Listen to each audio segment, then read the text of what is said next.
Shqipëria kur nuk ka pas fushat ma qetë, kur nuk ka pas fjallor ma dinjitos dhe se cilin prej nesh, ose mua personalisht në profesionin tim unë bënd të ndihem krenar për mënyrën se si lideret politik e përjetojnë, e shpjegojnë, por edhe gjejnë rrëfimin për të nërguar mesazh. Ajo që ndodhi mbrëm Kavaj? Tash të shpjegoj edhe Kavajin edhe atë që përmende përgjimit.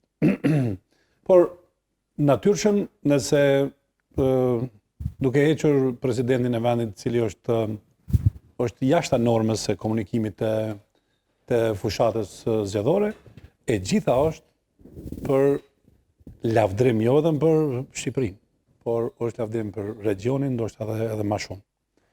Edhe për kreativitetin, edhe për ngjyrimin, edhe për domethënë largimin nga fabulat e panevojshme nacionaliste, ka një patriotizëm brenda, ka një ndjeshmëri për Shqipërinë, ka edhe rrëfim se çfarë do bëhet, domethënë fushata e ka të gjitha ato që do të duhet të kishte një fushatë. Shikojini edhe një model, deshëm apo s'deshëm ta pranoj, modeli komunikimit me periudhën e Covidit, distancën, respektimin e tjera. Mos them, ndalim te dy momentet të përgjimit. Përgjimi është koncepti i vjetër i komunikimit me publikun. Është i vjetër sa vetë njerëzimi. Gjërat të cilat shpesh nxirren jashtë kontekstit për të krijuar një fushatë negative. Po të vendosim përgjimet e secilit që flasim në tavolinë, apo që ndërtojmë gjuhën. Legalizimet për 100.000 qytetar. S'po flas, tash ta shpjegoj edhe për gjuhën. Në momentet caktume, kur ndërton një strategji dhe mundet njeriu që ta shpalosë edhe një ide ashtu në mënyrë të vrashtë, siç e ka shpalosë, siç është përgjimin e fjalë. Por ajo që matet me publikun janë vendimet, veprimet dhe gjuha në publik. Ajo që është e përgjuar, është e pashije, është fushat negative dhe absolutisht nuk i përket realitetit për cilën po flasim. Do të ke problemin tek përgjimi apo te ato se çfarë ka thënë përgjimin kreu i kadastrës? Ma shpif. Përgjimi ma shpif. Është model i njerëzve të vegjël, njerëzve që s'kanë ide, njerëzve që nuk din punë tjetër, nuk din me pas vizion, nuk din mu përballë me gjëra. Kjo është përgjimi. Kjo është. Për arsye se njerëzit që përgjojnë, domethënë ju mungon ideja. Atëre prononcimi Artan Lames? Ta thash, vrasësia e gjuhës në tavolinë është e secilit, edhe jote, ndonjëherë. Duket e vrasht, po dikush të përgjatë. Edhe me gjithë butësinë tënde, me gjitha që i ke, kur del në publik ndonjë gjë, kur tiken... Jam edhe unë e vrasht. Po, nuk thash që je. Dhe, sa i përket asaj ngjarjes në Kavaj, është e shëmtuar me të drejtën, është brenda shëmtisë së ngjarjes për plagosjen. Unë nuk kam që të thëmë përveç se nëse fushata i ka dhënë ngjyrë kësaj ngjarje, që s'po shoh, se nuk ka vrasësi, atëherë vjen keq për popullin e Kavajës që e ka përjetuar një gjë të tillë. Ajo që ka përjetuar nuk i takon kësaj Shqipërie, edhe këtij momenti në Shqipëri.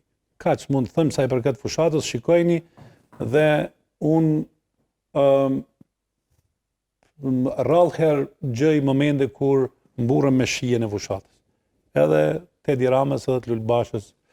Pse jo edhe të Monikës e cila ka gjetë pa marrë parasysh që nuk e ka nivelin e elekuencës sikur që e ka Edi Rama dhe Luli, por fushata është për lakmi, jo vetëm për regionin. Po ky është modeli që në të ardhmen, parasysh se nuk do të ketë fushata më të mëdha. Ky është modeli që do ta ndjekin në gjithë Ballkan, ja ku jemi dhe e shohim vitet që vijnë.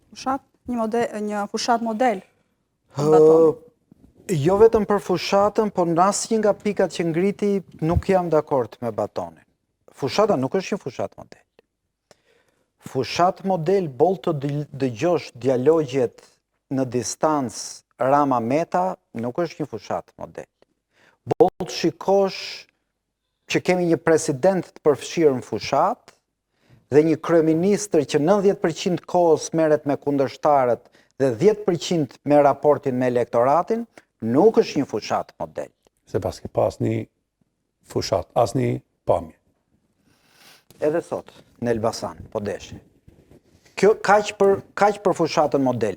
Lulzim Basha për mua e ka gabim, po ai po bën një fushat pak më të moderuar. Aktorët e tjerë në lojë janë me të njëjtën gjuhë të përhershme të fushatës. Kjo ishte pikë e parë kur s'jam dakord me Batonin. Pika e dytë, ku nuk jam dakord me Batonin, madje gati e kam zili në përfundimet që nxjerr, është që Batonit i shpifet përgjimi, po nuk i shpifet gënjeshtra. Sa historia që ne lexuam me legalizimet dhe dëgjuam me veshët tanë, është historia, hajt ta gënjejmë këtë popull dele, ti themi para zgjedhjeve që do ja u japim legalizimet, dhe pas zgjedhjeve ti fuzim gishtin, se legalizimet nuk do ja u japim. Shkaq e thjeshtë. Dhe mua ma shpif kjo e dyta, nuk ma shpif ai që ka përgjuar rilindjen. Mua ma shpif mundësia e rilindjes për të gënjur njerëzit. Dhe është mandati tretë që i gënjen për këto. E vetmja gjë që më bën përshtypje, si tek historia e përgjimeve legalizimeve, si te historia e dhënave, e nxjerrjes të dhënave personale, është që mbreti ka ngelur lakuriq, po e tradhtojnë të vetët, se ata që kanë përgjuar Ertan Lamen janë rilindasit që kishte ai në zyrë, njerëzit e agjencisë legalizime.